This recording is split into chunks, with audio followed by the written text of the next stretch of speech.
영광이 충만하십니다. 예수님 닮으셨습니다. 진심으로 사랑합니다. 옆 사람 손을 꽉 잡고 한번 축복하십시다.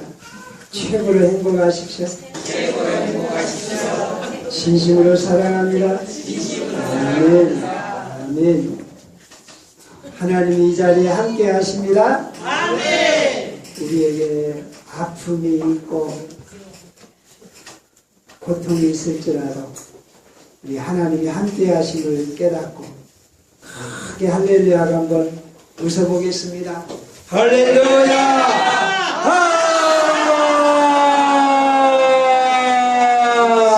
아멘! 아멘! 우리 한번 기도드리십시다. 하나님 아버지 감사를 드립니다.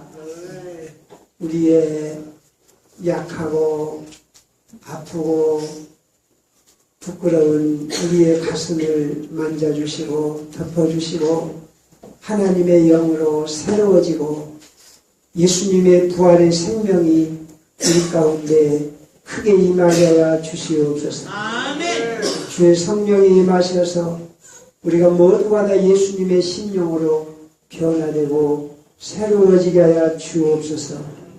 예수님의 이름으로 기도를 올려옵나이다. 아멘. 할렐루야. 아멘. 우리 창은이가 이렇게 안타까운 것은 이 눈을 보지 못하는데요. 이 가을에 내가 눈을 볼 수 있으면서도 빨갛고 아름다운 단풍을 이렇게 보지 못하고 사는 것도 안타까운 일입니다. 우리 상무교회 성도 여러분, 우리 교회 버스가 좀 크다면은 제가 버스에 태우고 다 한번 그 붉고 아름다운 단풍을 보여드리고 싶어요. 단풍이 얼마나 아름다운지. 우리가 봄에 그 하얀 벚꽃이나 매화를 보고 야, 말로 표현이 안 돼요. 어쩌면 이렇게 아름다울까? 어쩌면 이렇게 아름다울까?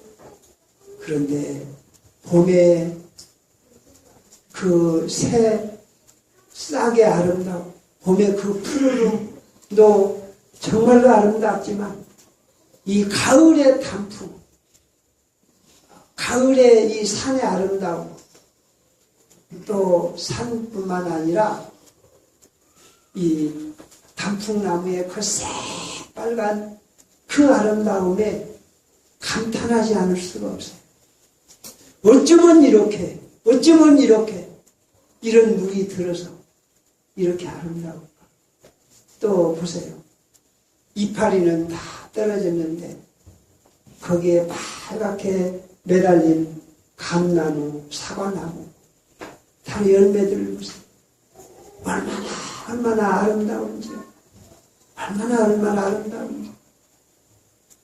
그리고 또 우리는 무심코 지나가지만 그 파랗던 나무들이 가을바람에 우수수 떨어집니다. 그 생각에 따라서 야, 저렇게 파란 나뭇잎도 이렇게 속절없이 떨어지는구나.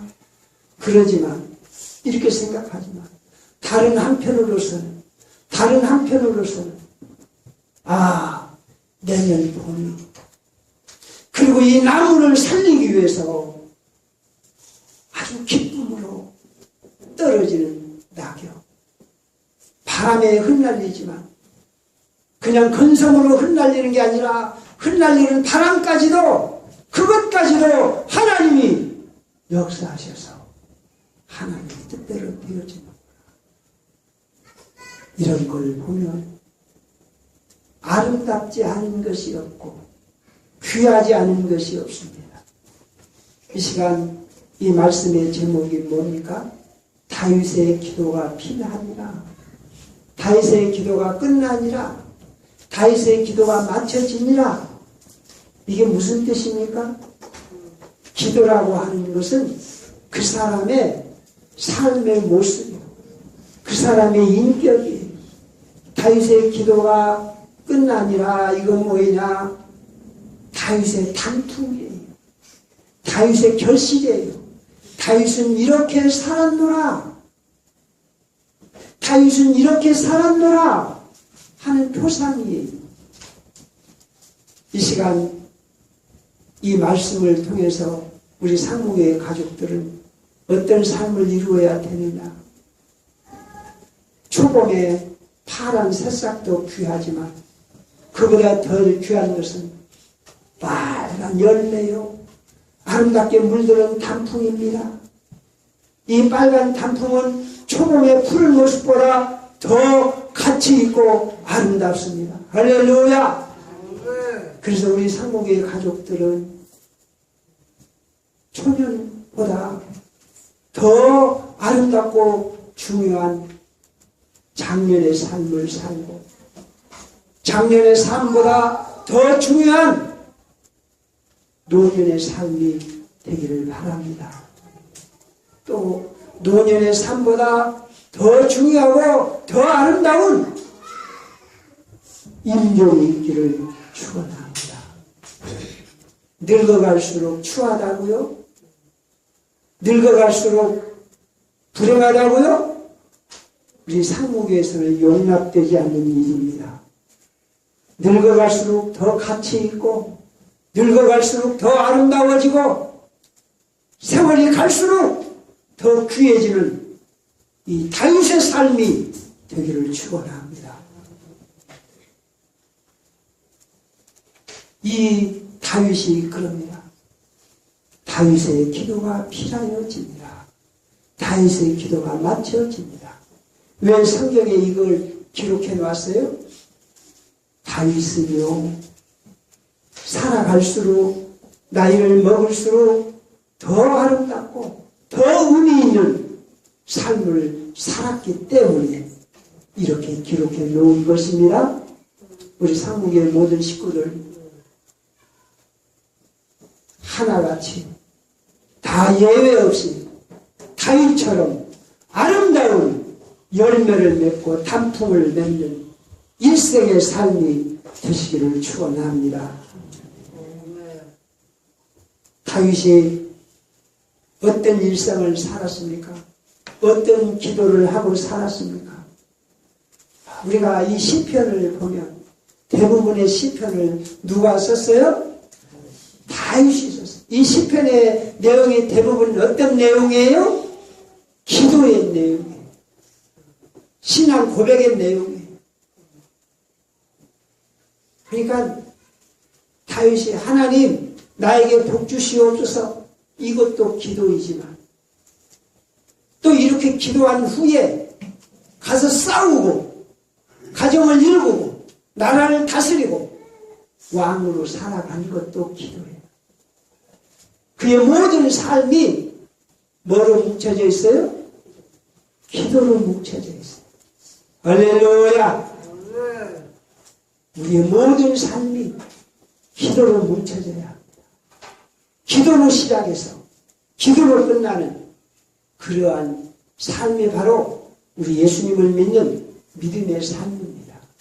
자, 다윗이 하나님을 바라보고 하나님께 마음을 쏟으면서 뭘 깨달았습니까? 하나님을 상대하고 살아가면서 뭘 깨달았습니까? 여러분, 우리 사람은 꼭 깨달아져요. 자기 남편하고 살아가면 우리 남편이 이런 사람이구나 깨달아져요. 내가 어떤 직업을 오래 가지게 되면 이런 직업이 이런 것이구나 깨달아져요. 내가 농사를 오래 지면 벼농사는 이렇게 해야 되겠구나. 벼나무는 이렇게 해야 되겠구나. 오래 깨달아져요. 저 같은 사람에게 어떤 분이 목사님, 내가 목사님 사랑해서 감나무밭을 몇천 평 줄 테니까 감 농사 잘하고 수확을 하십시오 하고 준다면 내가 그 감 농사를 잘 할 수 있을까요? 없을까요? 예? 왜 못해? 예?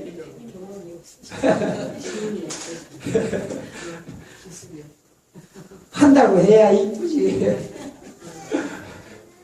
누가 나한테 그런 거 주면요, 주어도 못해요. 주어도 못해. 왜? 경험이 없기 때문에, 깨달은 게 없기 때문에. 깨달은 게 없기 때문에. 어떤 분이 저한테 사랑해서 이쁜 여자를 수십 명 주면 제가 좋아할까요? 예? 그게 저한테 축복이 될까요? 그게 저주가 되는 거예요. 왜? 내가 깨달음이 없고 이끌어갈 능력이 없기 때문에 이건 내가 저주가 되는 거예요. 다윗은 하나님을 상대하면서 하나님께 기도한다, 이게 뭡니까? 하나님과 상대하면서 살았다는 거예요. 하나님을 오래 겪으면서 살아가면서 한 가지 깨달은 진리가 뭐냐? 아, 내 생명이, 내 부와 귀가, 내 모든 것이 누구 손에 달려있다? 하나님 손에. 이 진리를 깨달은 거예요.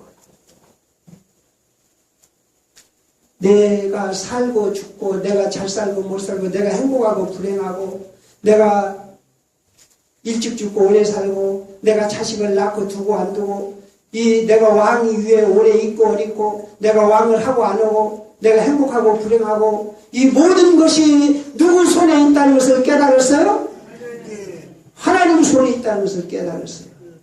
그래서 다윗이 시 36편 9절에 보면 생명의 근원이 주께 있사오니 우리가 주의 빛 가운데서 빛을 보립니다. 그래서 다윗은 기도를 안 하고 하나님을 멀리 할래 할 수가 없었어요. 다급하고 힘들고 어렵고 바쁘고 그럴수록 다윗은 기도할 수밖에 없었어요. 왜? 왜? 내 생명의 근원이 누구에게 있어요? 아버지 하나님께 있다. 내가 죽고 살고 잘 살고 못 살고 이 모든 것이 누구 손 아래 있다? 하나님 손 아래 있다. 그래서 다윗은 하나님을 떠날 수가 없었어요. 기도하지 않을 수가 없었어요. 어떤 때요, 다윗이 혀를 깨물고 죽고 싶은 때가 적었을까요? 많았을까요? 네? 혀를 깨물고 죽고 싶을 때가 수도 없이 많았어요. 이럴 수도 없고 저럴 수도 없고 하늘로 솟을 수도 없고 땅으로 들어갈 수도 없고 이렇게 절망하는 때가 얼마나 많은지 몰라요. 그럴 때마다 다윗이 깨달은 게 뭐냐? 내 생명이 하나님의 손에 있구나. 이걸 깨달은 거예요. 그래서 그는 참 다윗을 안 믿는 사람들 보면 미친놈 같아요. 그걸 이해한다는 게 우리도 쉽지 않아요. 자기가 죽을 지경에 처하고 비참한 지경에 처했을 때 다윗이 그렇게 경황이 없고 그렇게 비참한 상황 중에서 다윗은 누구한테 엎드려요? 누구한테 엎드려요? 누구한테 물어봐요? 다윗이 뼈에 새긴 게 바로 이거예요. 내 생명의 근원이 아버지께 있구나. 내 생명의 근원이 하나님께 있구나. 그래서 그는 기도하지 않을래야 기도하지 않을 수가 없었어요. 그래서 그는 자기도 모르게 어쩔 수 없이 자기가 살기 위해서 자기가 복을 받기 위해서 그는 어쩔 수 없이 누가 말하지 않아도 누가 전혀 요구하지 않아도 자기 스스로 자기 마음에 우러나서 누구한테 엎드려요? 누구한테 구해요? 누구를 의지해요? 아버지 하나님을 의지합니다.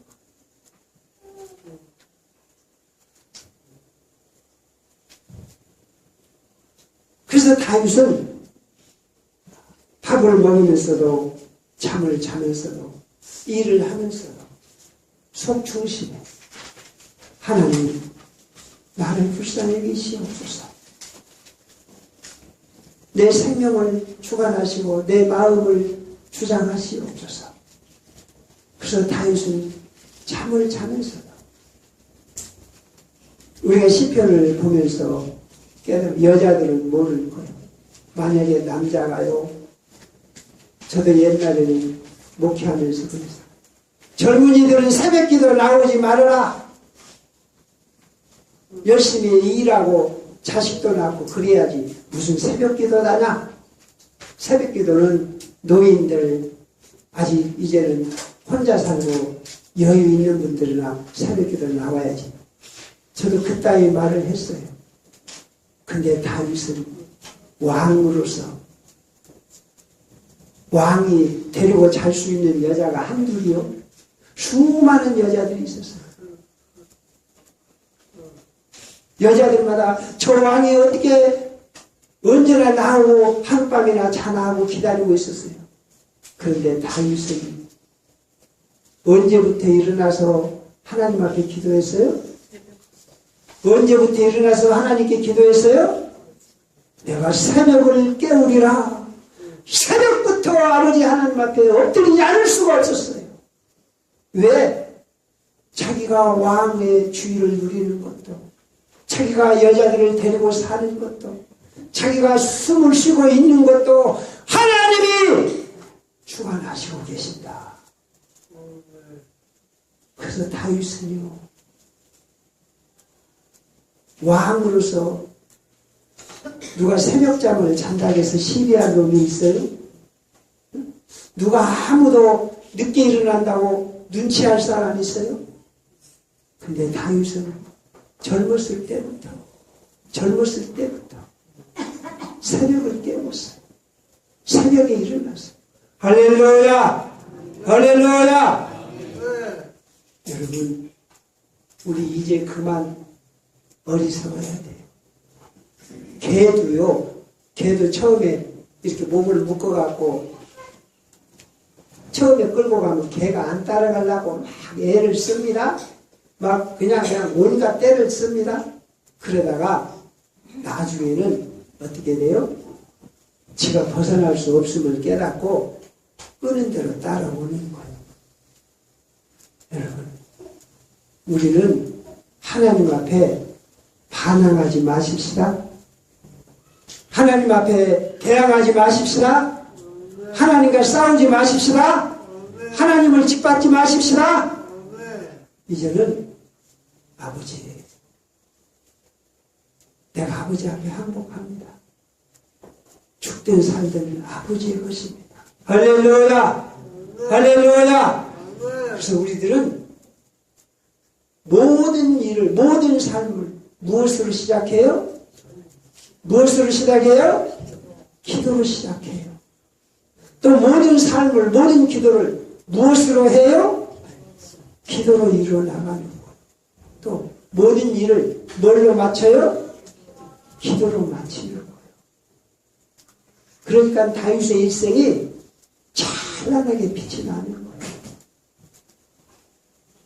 그러니까 다윗의 일생이 성경에 기록될 만큼 아름다운 거예요. 이런 훌륭한 일생이 되시기를 축원합니다. 그 다음에 기도하면서 기도로 시작하고 기도로 일을 하고 기도로 마치고 기도로 살다가 보니까 그렇게 되면 자동적으로 깨달아지는 게 무엇이냐면, 자동적으로 알아지는 게 무엇이냐면, 다윗이 기도로 살고 하나님과 관계 속에서 하나님을 바라보고 믿음으로 사니까 뭐가 깨달아지냐면, 내가 이 땅에 우연히 태어난 게 아니라 하나님의 계획과 하나님의 인도와 하나님의 은혜 가운데 내가 태어났구나. 내가 하나님의 귀한 도구가 되는구나. 하나님이 나를 엄청 사랑하시는구나. 내가 하나님 앞에 쓸모가 있는 존재구나. 그래서 다윗이 깨달은 건 뭐냐? 자존감을 가졌어요. 자존감을 가졌어요. 내가 하나님 앞에 귀한 존재구나.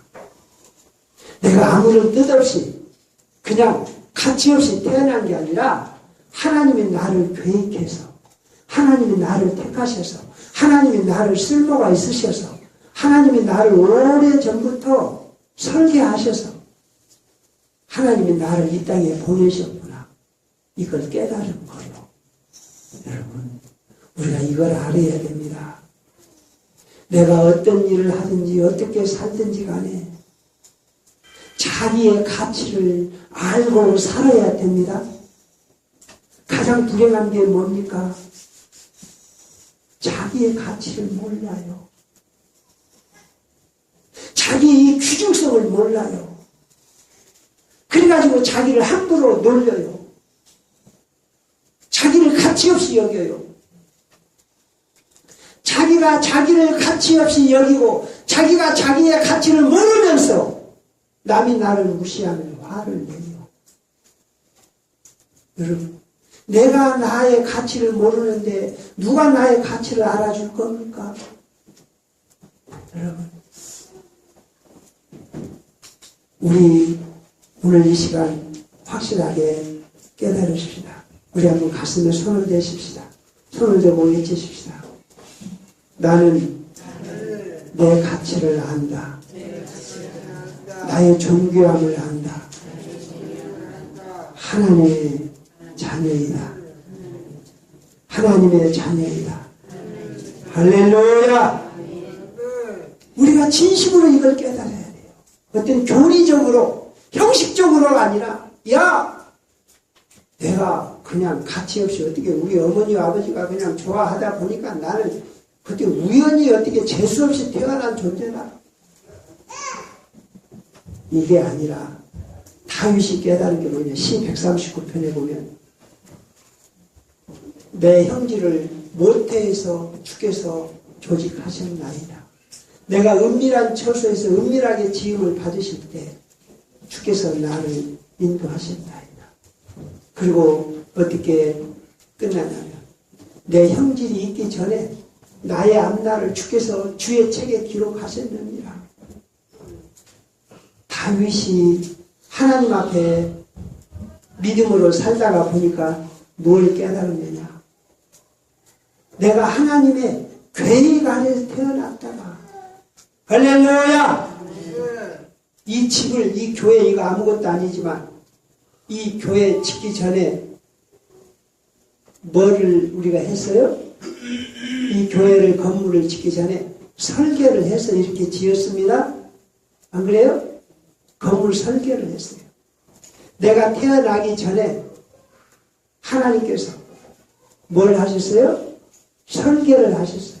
계획을 하셨어요. 이 생명을 이 땅에 태어나서 이렇게 써야 되겠구나. 아! 내가 그냥 태어난 게 아니라 하나님의 택함을 받아서 태어났구나. 할렐루야! 할렐루야! 오늘 우리가 이걸 깨달아야 됩니다.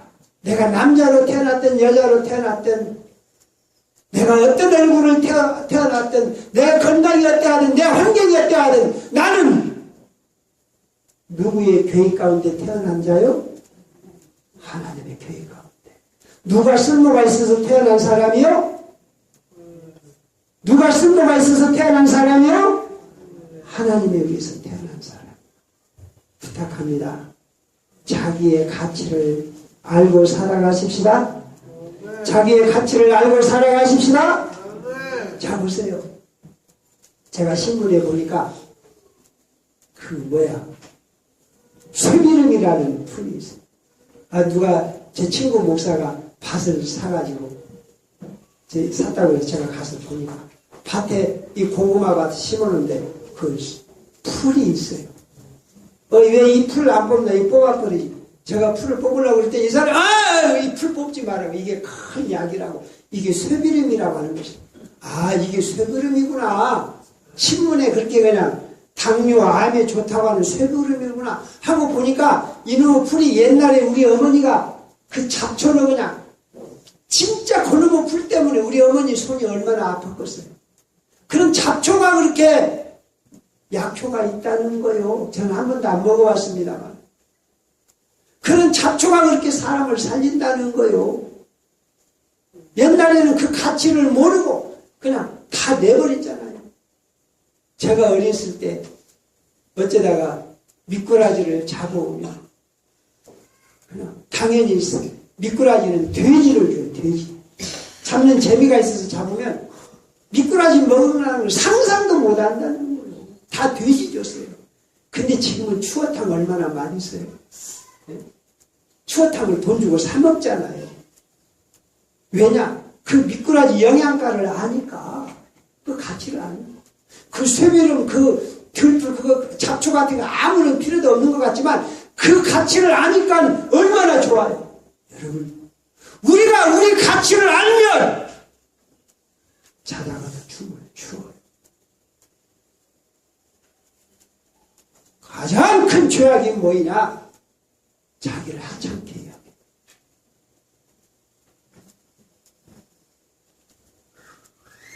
하나님이 나를 천하에 둘 데 없는 귀한 존재로 하시는 줄로 믿습니다. 그래서 당신의 외아들을 죽이면서 나를 살리셨어요. 다른 거 알려고 하지 마십시다. 우리가 하나님 앞에서 우리의 존재가 얼마나 귀하다는 사실을 깨달으시기 바랍니다. 이게 얼마나 귀한 일인지 몰라요. 자기의 가치를 모르는 것이 얼마나 슬픈 일인지 몰라요. 지가 대통령이 되어도, 지가 하늘에서 별을 따도 자기의 가치를 모르는 자는 쓰레기. 남자나 여자나 자기의 가치를 모르는 자, 제일 불행한 것. 여자들도 그래요. 여자들도요, 자기 아버지로부터, 어머니로부터, 얘야, 너는 사랑스러운 존재다. 이런 분위기 속에서 산 사람은 그 자기도 모르게 자기가 귀한 줄 알고 귀하게 살아가려고 그래요. 그런데 너 같은 것이 왜 태어났냐? 딸이 낳는데 딸 이름을 뭐라고 그러냐? 딸그만이라고 하지. 딸그만, 딸 그만 나. 내 같은 것은 태어날 것이 아닌데 태어났다. 이런 사람, 이런 분위기 속에서 산 사람들이 자존감을 가질 수가 없어요. 끝에 가면 낙심하고 화를 내고 끝에 가면 죽고 싶어지고 뜨겁게 용기 있게 살아갈 힘이 없어요. 그런데 다윗을 보세요. 다윗이 8째 아들 천덕꾸러기 막내로 살았습니다. 제가 밑에 동생으로 살다가 보니까 제가 얼마나 형들한테 심지어 부모님들한테도 무시를 받고 살았는지 몰라요. 형하고 나하고 자고 있으면 아버지가 부릅니다. 형이 크니까 형을 시키면 얼마나 좋아요. 근데 몇 마디 하니까 동희야 너 빨리 가서 어디 갔다 와라. 아버지도 동희야, 어머니도 동희야. 또 형들이 아버지가 형들한테 시키면 동희야 너 아버지 신부를 갔다 와라. 지금도요 우리 큰 누나나 우리 형이 무슨 일 있으면 나를 시켜요. 막둥이니까 이 다윗이요 8째 아들 막둥이인데 이 이새의 아들이라고 했는데 이 아버지 이새는 다윗을 아들로 인정도 안 했어요. 막둥이로 해놓고 야 이놈은 천덕꾸러기 이놈은 없어도 될 것인데 그냥 덤으로 생긴 놈이야 이놈은. 그래가지고 그놈은 저 선지자 사무엘이 기름 부으러 온다는데 그 아들놈은 저 멀리 양치로 보내고 나머지 아들놈만 데리고 이 선지자의 기름 부음을 받으려고 모인 거예요. 그러니까 이 애비조차도 이 이세의 막둥이 놈은 싹수가 없이 보이고 그냥 우연히 재수없이 태어난 놈이에요. 그런데 다윗이 집에서 그런 대접을 받고 살다가 믿음으로 살다가 보니까 우리 부모는 나를 하찮게 생각하고 심지어는 재수없이 생각했을는지 몰라도 하나님은 나를 사랑하셔서 이 땅에 보내셨구나. 내가 우연히 태어난 게 아니라 하나님의 뜻이 있어서 태어났구나.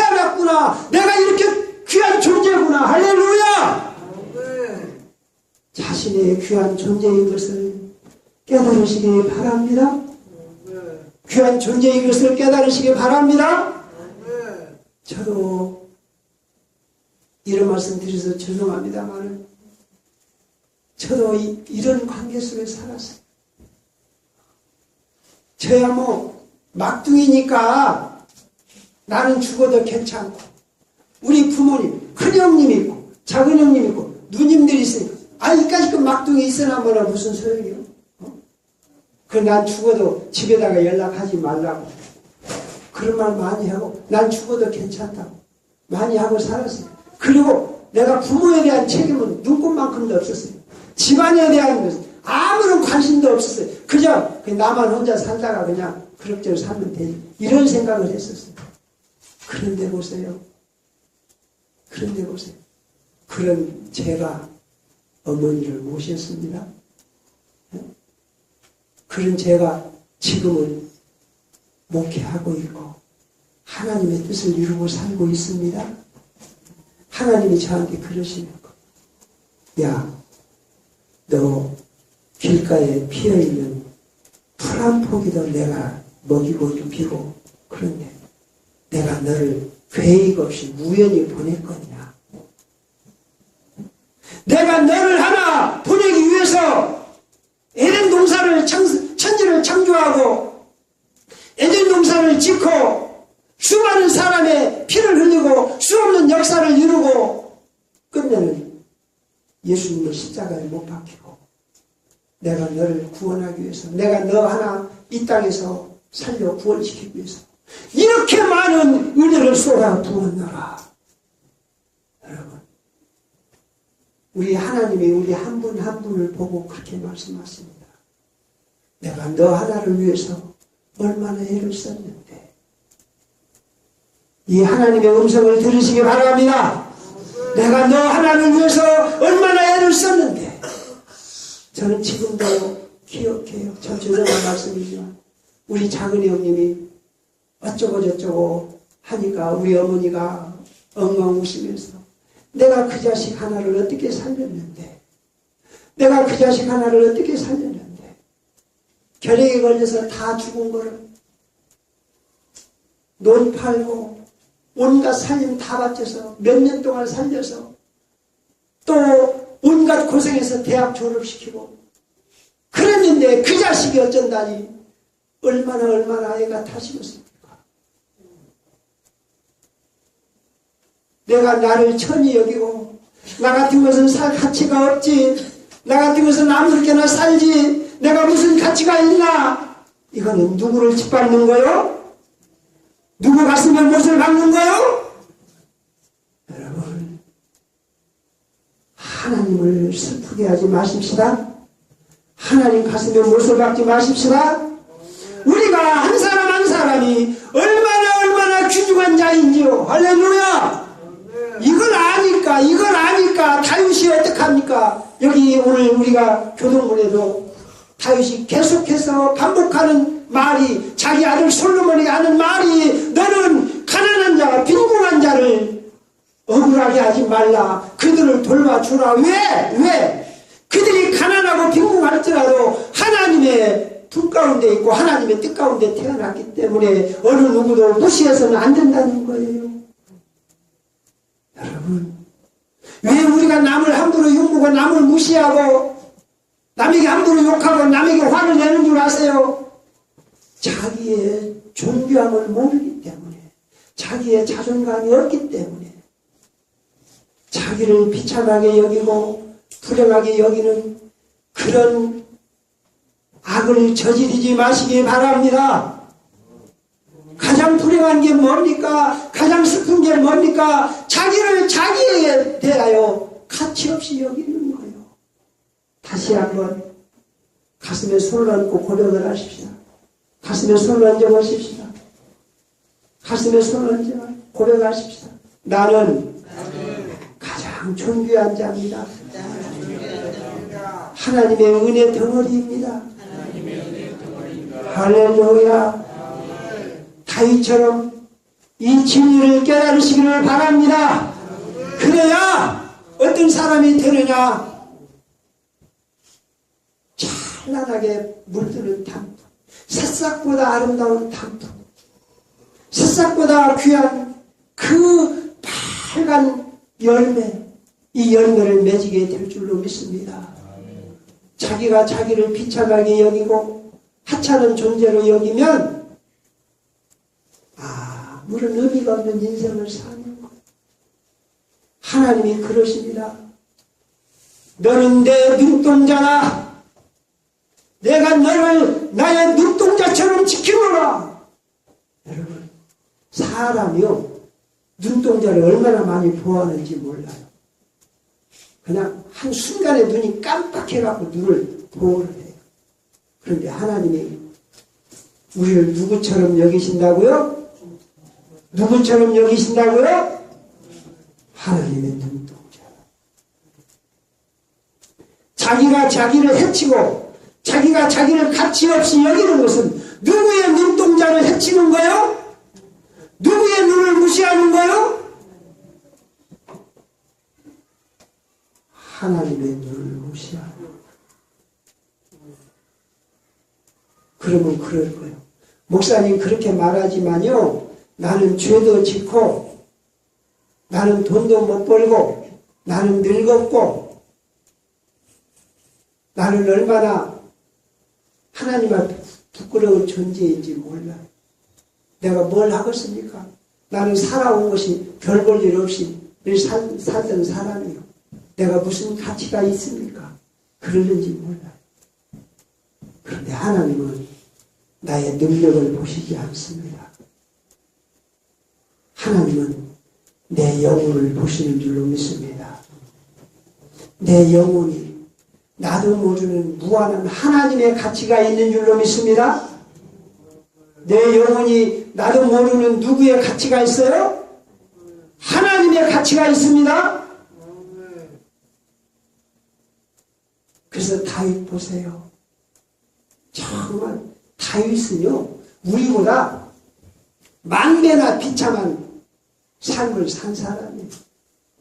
큰 자식을, 다 큰 자식을 셋이나 땅에다 묻은 사람. 그냥 땅에다 묻은 게 아니라 칼로 목을 잘라서 그런 삶을 산 사람이에요. 그리고 그가 자식한테 쫓겨가지고 머리를 풀고 신발을 들고 엉엉 울면서 저녁에 자다가 쫓겨난 사람. 그리고 더 비참한 게 뭔 줄 알아요? 좀 입에 담기도 죄송합니다만 다윗이 데리고자 한 궁녀를 어떤 놈이 데리고자 요?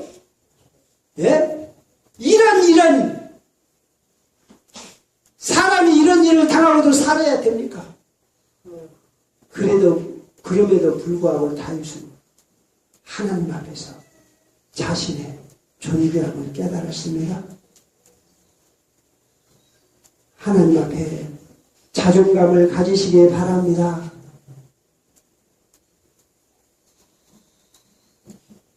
애기 엄마가 애기 얼굴에 털끝만큼이라도 흉터가 생기면 어때요? 화들짝 놀래요. 하나님이 우리를 그렇게 존귀하게 보시고 관찰하시는 줄로 믿습니다. 자기가 자기를 비참하게 여기고 가치없이 여기는 그런 못된 죄를 범하지 않기를 예수님의 이름으로 부탁을 드립니다. 그리고 시간이 많이 가버렸습니다만 다윗은요, 그렇게 하나님을 믿고 자기의 귀함을 깨닫고 기도하고 나니까 늘 뭘 경험하냐면 내가 하나님이 내 생명이 하나님께 있다. 그리고 하나님이 나를 귀하게 보시고 내가 하나님의 은혜 가운데 산다. 그러니까 다윗이 늘 하는 게 뭐냐? 겸손함이에요. 겸손함.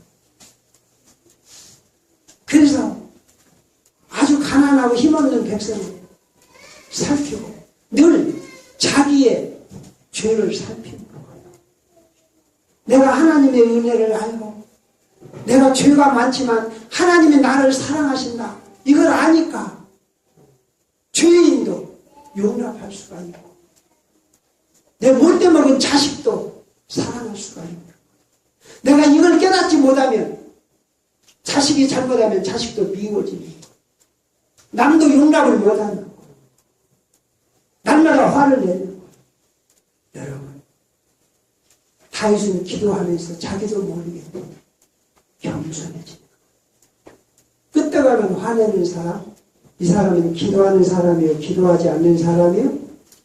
예? 기도하지 않는 사람, 겸손함이 없는 사람. 내가 몸이 아파요. 내가 몸이, 야, 이놈의 몸이 어찌 이렇게 아프다냐? 병원에 가자! 그거 뭐 좋은 일이에요. 그러나 내가 몸이 아프면 병원에 가기 전에, 약 먹기 전에, 아버지, 내 몸이 아파서 못 견디겠습니다. 하나님 도와주세요. 내가 어찌 이렇게 몸이 아픕니까? 내가 뭘 잘못 먹었는가요? 내가 뭐 하나님을 외면하고 근심했는가요? 내가 하나님을 무시하고 화냈는가요? 기도하는 사람은 어쩔 수 없이 겸손할 수밖에 없는 거예요. 화를 낼 이유가 없는 거예요. 낙심할 이유가 없는 거예요. 여러분, 우리가 겸손하다면, 내가 하나님을 믿는다면 기도하는 삶을 사십시다. 부탁합니다. 일이 안 된다고요? 팍팍하다고요? 답답하다고요? 그럴수록 새벽부터 기도하십시다. 바쁠수록 내 마음을 쏟아서 하나님 앞에 기도하십시다. 자, 시간이 많이 가서 이제 줄입니다. 예수님은요, 다윗이 살아난 후에 한 천년 후에 예수님은 이 땅에 오셨어요. 그런데 다윗은 예수님 오시기 전 천년 전에 먼저 태어났지만 다윗은 하나님을 믿었는데 어떤 하나님이냐? 예수 그리스도의 하나님을 믿는 거예요. 아, 하나님은 저 멀리 사는 이웃 동네 아저씨구나. 몇 년 전에, 오래전에 죽었던 우리 조상 같구나. 이런 게 아니라 하나님은 지금 내 호흡을 주장하시고 나의 삶에 함께 하시는 하나님이시구나. 할렐루야. 멀리 계시는 하나님이 아니라 구체적으로 내가 지금 저하고 죽고 살고 싸워요. 목숨이 걸렸어요. 내가 죽느냐 사느냐요. 그런데 거기에 임재하시는 하나님. 할렐루야. 내가 잠을 자요. 속상하고 자기도 하고 많은 근심을 가지고 자기도 하고 또 마누라하고 자기도 하고 잠을 자요. 그런데 거기에 내가 잠자리에도 함께 하시는 하나님. 그래서 함께 하시면서 함께 응답하시고 함께 살아가는 예수 그리스도의 하나님. 할렐루야. 그래서 다윗은 예수 그리스도의 하나님. 하나님을 믿는데 어떤 하나님이에요? 예수 그리스도의 하나님. 이렇게 사니까 다윗의 노년이 찬란한 거예요. 저는 참 어떨 때 생각하면 정말 이 다윗을 보면 정말 무서운 일이에요. 다윗이 자기 왕위를 누구에게 내려줬어요? 누가 어떤 아들이 왕위를 물려받았어요? 솔로몬이에요. 그런데 솔로몬이 어떤 놈이에요? 누구를 통해서 낳은 아들이요? 밧세바를 통해서 낳은 아들. 밧세바가 누구요? 예? 남의 마누라요. 남의 마누라인데 그거 뺏은 거요. 그것 때문에 하나님한테 얼마나 모진 매를 맞았는지 몰라요. 보통 사람 같으면 다윗이 기도하지 않고 그냥 믿음으로 살지 않는 그냥 적당히 사는 사람 같으면 아이고 내가 어떤 여자 하나 좋아했더니 재수없이 정신 나가고 저것은 있어도 없는 척. 옛날 우리나라 같으면 그런 아들은 아버지고 아버지라고라도 했는가요? 서자는요 제사도 못 지냈어요. 같은 형들한테 가가지고 형들하고 놀지도 못했어요.